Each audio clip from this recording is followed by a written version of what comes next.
This is without a doubt my favorite system that I've worked on at CIG. I am so excited to see it getting into the hands of players and into the hands of other developers.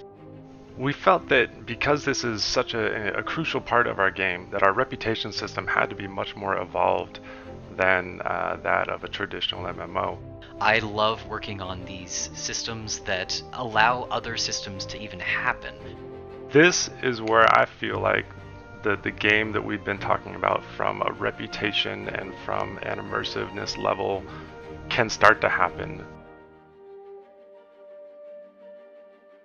The reputation system that will essentially allow us to track values for a player's reputation with an entity. And when I say entity, that could be an NPC, an organization, heck, it could be a table if you want. So long as it has a persistent ID with it, we can track a value against it. Still alive, I think. Not only can we track a value, we can track several values. Those values are in something that we call a scope. When we say scope, we're talking about two different things. There's affinity, which is this kind of measure of how much a entity likes you, and that's common across all these entities, NPCs, organizations, etc. Hello. A few different things affect affinity. It's going to be mostly your mission performance, and more specifically actually, what you do during that mission. That's when affinity will really get big boosts.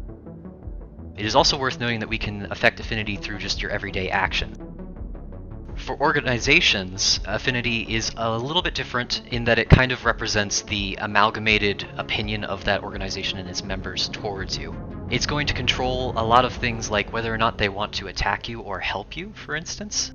And then there's confidence/career. Confidence is exclusive to mission givers, and it kind of says how good they think you are at your job.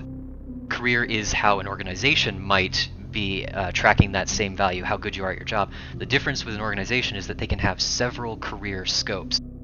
So a security company like Crusader Security might have a bounty scope, but they also might have a defense scope or a jailer scope or any number of these career scopes that we want to track your different levels of career proficiency with different kinds of gameplay.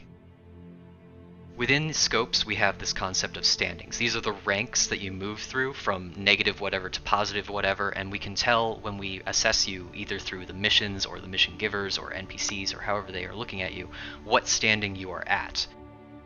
One of the things that we are very excited to have is these reputations giving you things when you get to those higher standings. The idea is that this is giving you benefits and rewards for progressing through the game. It's a progression system at its heart.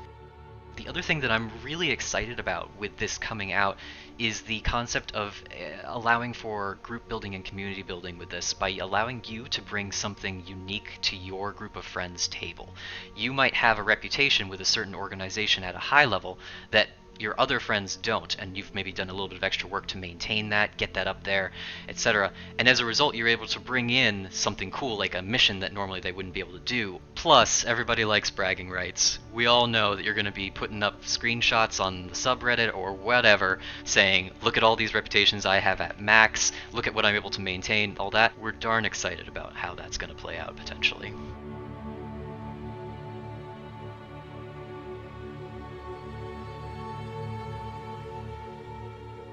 So for this release, a lot of our focus is around missions and how that's going to be affecting things like your affinity and confidence. But going forward, you'll be having actions that affect your reputation of other kinds. So that's going to be things like a mission giver where you might push them, but it also could be like if you shoot at them, or if you shove one of their friends, or if you talk to them in the wrong way, if you choose a bad choice in a conversation tree. It could be any number of things. We even have talked about some fun stuff where, like, Konstantin Herson, for instance, is a bit of a snob. You walk in wearing a bad coat or, like, some weird clothes, he might think less of you. You can also key it off of things like when you happen to raid a ship that is controlled by maybe Crusader Security. We could key it off of something like you go into the wrong area. I mean, you just walk into a club where the bouncer doesn't want you to be there. We could key it off of you having the wrong decal on your ship, or flying in a way that a person doesn't really think that you're flying in a cool way, essentially. It's very open-ended.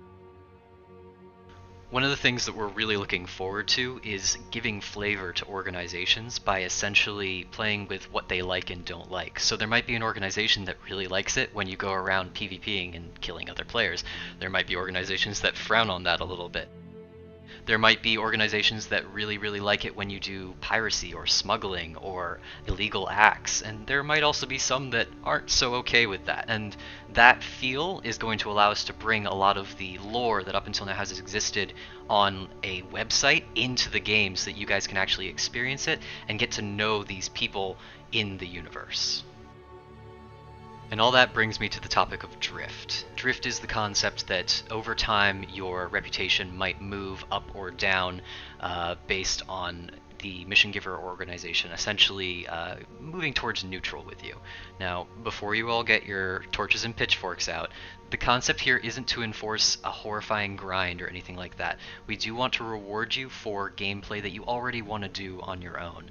But we do want to make sure also that these very high ends of reputation are things that take effort to get to and maintain. And by doing that, we let people sort of be unique and interesting by saying, I want to make sure that I keep that one and that one at max, and put in that effort, and keep people interested in the game in a long-term sense, giving them goals that they can keep on setting out. So when it comes to how big of a change fundamentally is this, that this is a massive change for not just what it means for the game now, but where the game is going. Like all things, we'll be putting it out, we'll be watching the feedback, we'll be seeing what the numbers say. We've got analytics all over the place, watching what you guys are doing to see if we need to tweak and tune numbers. It's going to be an ongoing effort, especially when we get to the concept of going from alpha to out of alpha. Those numbers are going to continue to shift. With that in mind, the ability for players to bring something unique to their groups, that excites me a lot. I love in MMOs the systems that make players want to play with each other. That's what makes them better than other games, is that community. And bringing that to Star Citizen to me is one of the most important things that we could do.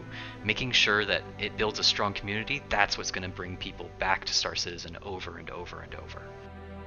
The reputation system is a turning point moment in the continuing development of the Star Citizen experience, adding consequences and rewards to almost any action or decision you make, and allowing for developers to build a sense of true progression as more and more systems plug into it across subsequent releases.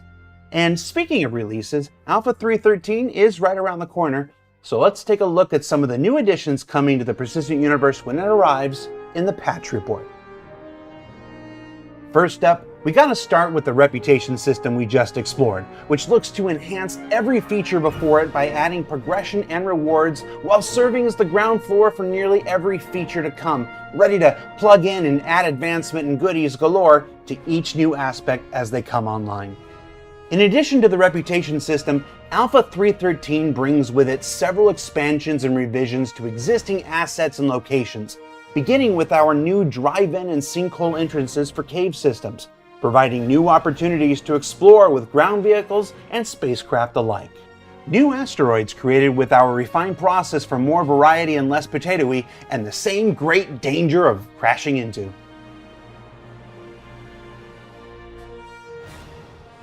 Non-commercial overlays for existing refineries designed to bring a more industrialized look while minimizing some of the excessive branding elements currently found on some stations.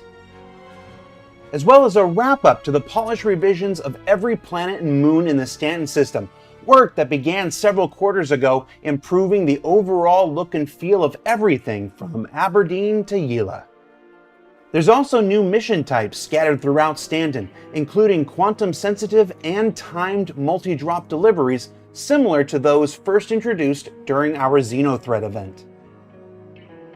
Multiple additions from the actor feature team, like the new stagger force reactions, the object push-pull trolleys scattered throughout the system, and mounted guns they still tell me we can't put on trolleys. Can't or won't, Richard Tyrer. There are several new vehicle features coming your way in Alpha 3.13, beginning with the long-awaited arrival of docking between the Merlin and Constellation. Yes, no longer will that ship in the back just be permanently attached to your butt. We've all been there, right? Afterwards, ship-to-station docking will roll out in a subsequent 3.13x patch later this quarter to allow for some additional testing and polish. We're trying to avoid scratching the paint on our 890s as much as you are.